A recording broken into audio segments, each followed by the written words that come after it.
In today's episode, we are having a discussion with Shravan Motwani, a young driver's instructor with almost a decade of experience preparing students for their road test. Shravan will go over what you can expect on your road test. The testers look to see if you are following the rules of the road, you're not making any violations, traffic violations specifically, you're being safe, and that you're not obstructing other road users. How to avoid an instant test fail. Like any traffic violation. Okay. It could be running a red light, it could be running a stop sign, it could be cutting someone off when you make a lane change, which is basically making no unsafe moves. How to prepare for your road test. So my tips would be to practice as much as you can, get comfortable with your driving, get comfortable with the skills of parking, of making your turns, of making sure you're getting to stopping at the right spots when you reach intersections, things like that. And many other tips he's picked up throughout the years. Although Shravan teaches driving in Ontario, Canada, his advice will help you pass your road test anywhere in the world. I would also encourage you to take a look at our driver preparation Road Test Secrets course.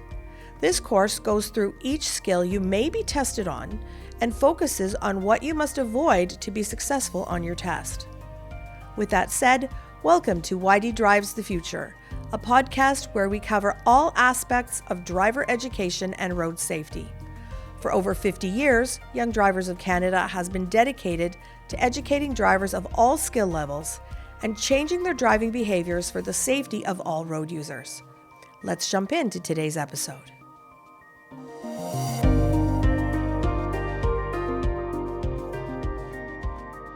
welcome to YD Drives the Future. My name is Ursula Romeo, and I'm your host for today. And today I'm here with Shravan, one of our driving instructors at Young Drivers of Canada. He's an industry expert, and I'm going to pass it over to him so he can give a little bit of background of himself. Thank you, Ursula. It's good to be here today. My name is Shravan Motwani. I've been with Young Drivers for a number of years, teaching students how to drive. It's been over 8 years that I've been in this role.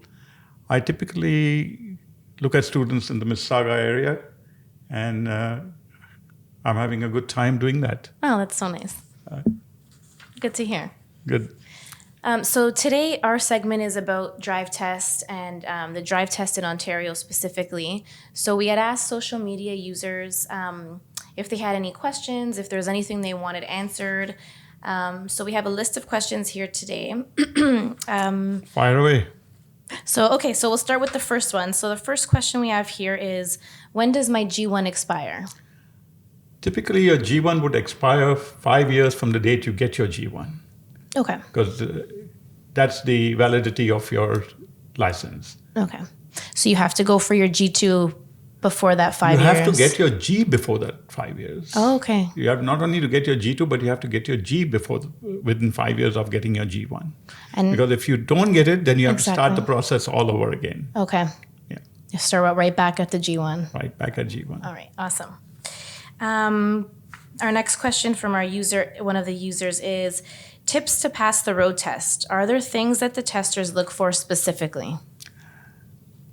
Well, the testers look to see if you are following the rules of the road, you're not making any violations, traffic violations specifically, you're being safe, and that you're not obstructing other road users. And more important is whether you have full control of the vehicle or not. So my tips would be to practice as much as you can, get comfortable with your driving, get comfortable with the skills of parking, of making your turns, of making sure you're getting to stopping at the right spots when you reach intersections, things like that. Basic things which are obviously taught to you in any school. I usually suggest you practice at least 3 to 4 times a week to all my students. Because students tend to forget practicing or don't take parking seriously. Now, if you can't park, you may do everything perfectly, you're disqualified. Okay. Just because you don't know how to park. Oh, so if they ask you to reverse park and you can't... If you can't reverse park, or if you can't do a parallel park, or you can't do a hill park, or you can't do a 3-point turn, fail. right off the bat. Is there something that you would do that would fail you automatically? Traffic violation, you fail off the bat. You don't know how to park, you fail. Any type of park? Any type of parking. Any of the parking, 3-point turn, any of your skills are not good, that would disqualify you. You make any dangerous moves, you fail. You put others into jeopardy, you fail. And do they tell you as soon as you do it? Like if I didn't do my parallel park properly and the examiner knows I failed, do they just tell me right there, like, done, you failed? They don't necessarily tell you okay. At that point itself. They will finish the test. When you come back, then they will tell you what you did wrong and what. Because that in a way is good because you may have made some other mistake which you can work on for the next attempt. Okay, so usually they'll give you feedback. They'll tell you what to work on. Yep. Okay. Unless it's something obviously dangerous, like an accident, then of course. Well, of course, then you can't drive anywhere, right? That's it. That's the test then. Again, you may not fail if it's an accident, if it's not your fault. Okay. If it's your fault, then of course you would fail. Okay. Yeah.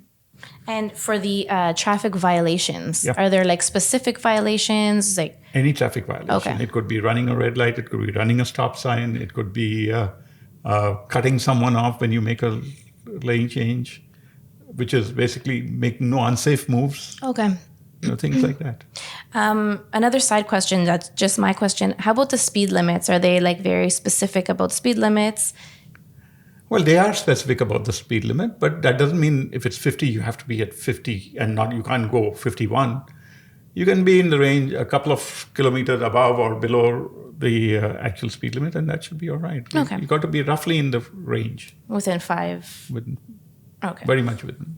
I usually say if it's 50, you be between 48 and 52. Okay. So that gives you a 4 or 5 kilometers buffer to make sure that you're within that. Okay. And that's safe, and that's what they're looking for. Yeah. Okay, great.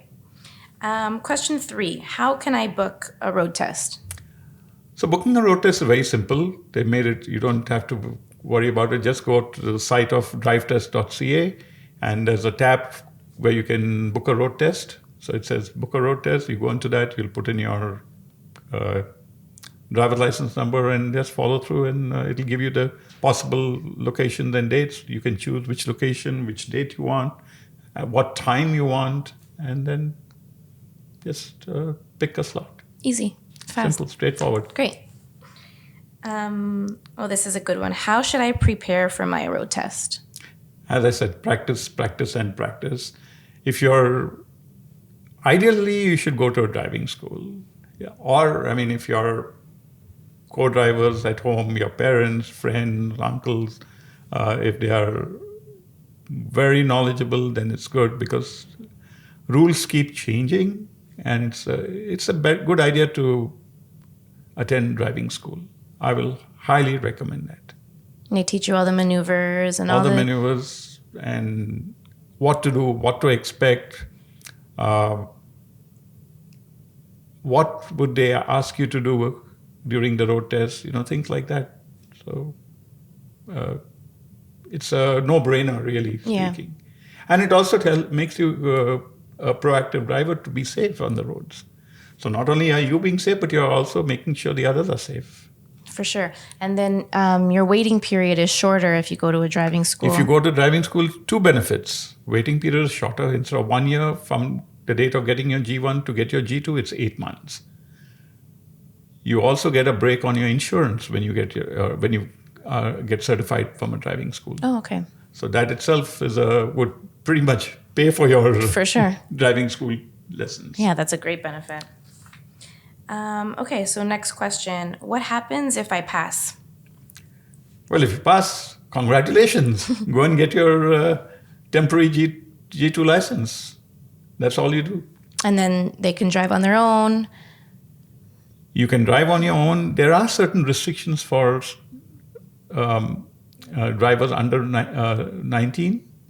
So you just got to make sure that you follow your restrictions, because there are, and it's specifically mentioned at the back of your G2 temporary license. Okay. And you can just go through it with that. Okay. And then from that point, how long do you wait to get your G license? So from the date you get your G2, you have to wait for 1 year to get your G. Okay.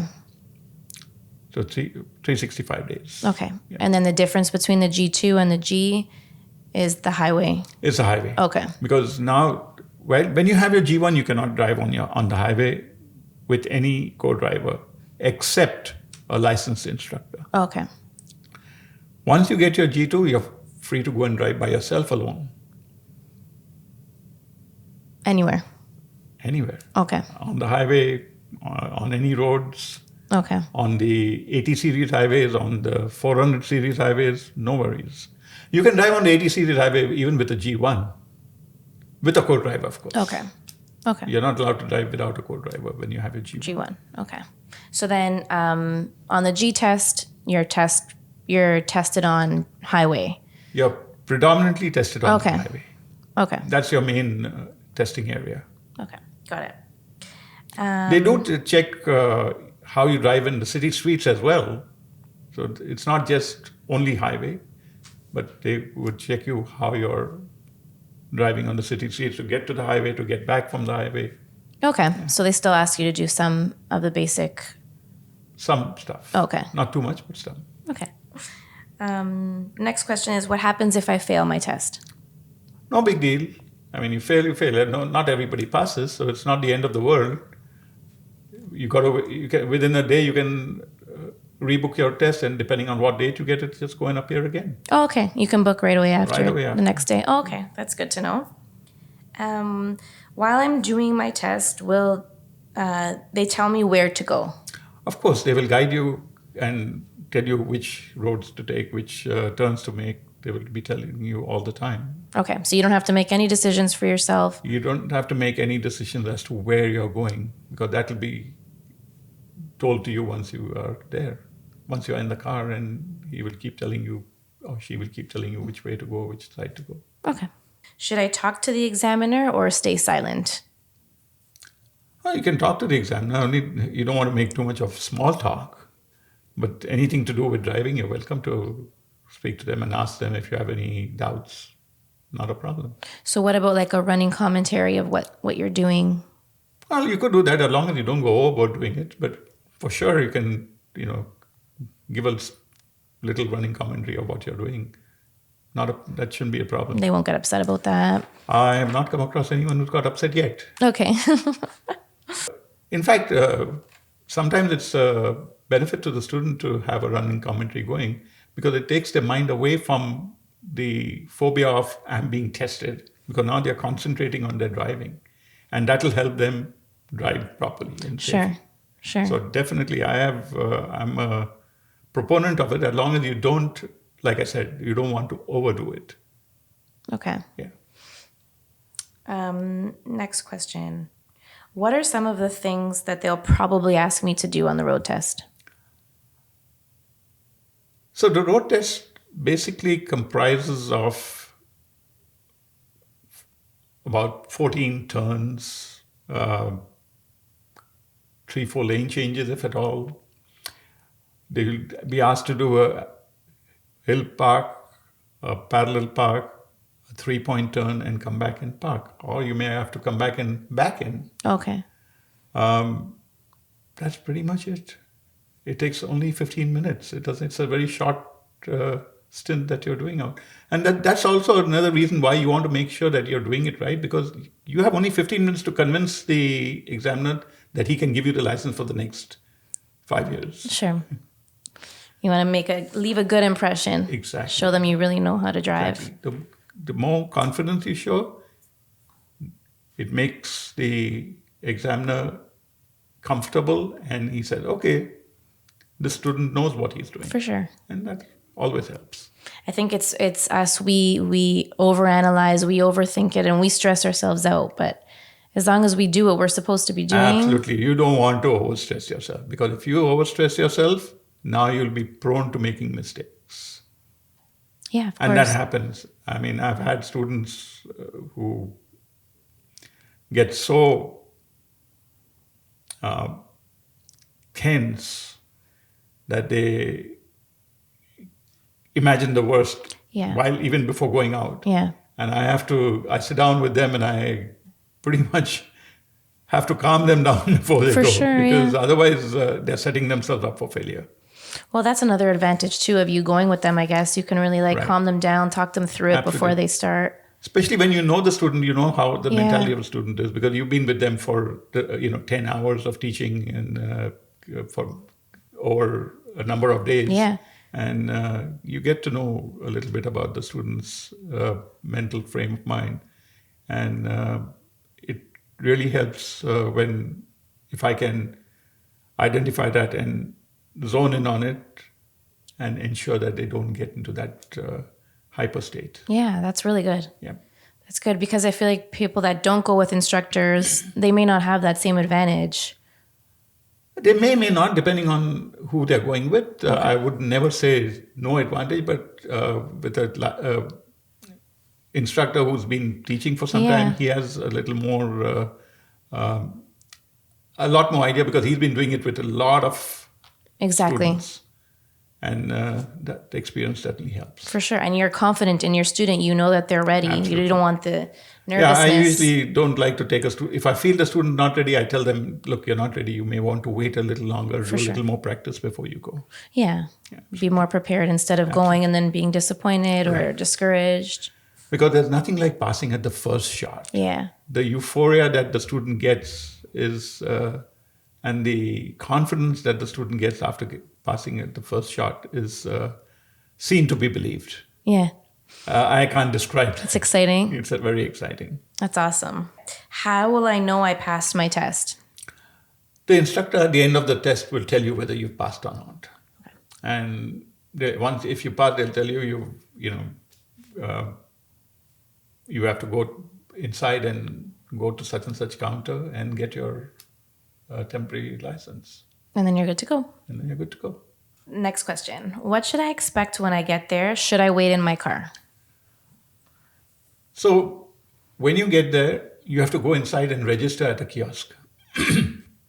Once you register, then all you have to do is you get a ticket, you take the ticket, because once you have the ticket, you know you've got your spot, and then you go and sit. You got to get there about 30 minutes prior to your test time. And then you go and wait in the car. One of the examiners will come to you, and they will be, taking you out. Okay, so then they come to meet you at your car. Yeah, because when you are registering, you got to put your car make, your car number, your color of your car, the license plate, and also which spot you're parked in. Because most of these, the spots are numbered. So if you're parked in, say, spot number 16, you got to put on this, you're parked in spot number 16, so the examiner can find you. Okay. And then they'll come directly to you, and they get allocated a student arbitrarily. Once they finish the previous student, the next student in line gets allocated to them automatically. Okay. And when they come out to you, they ask you just to see your G1. They ask to see your license. And then they'll ask you questions about your full name, date of birth, etc.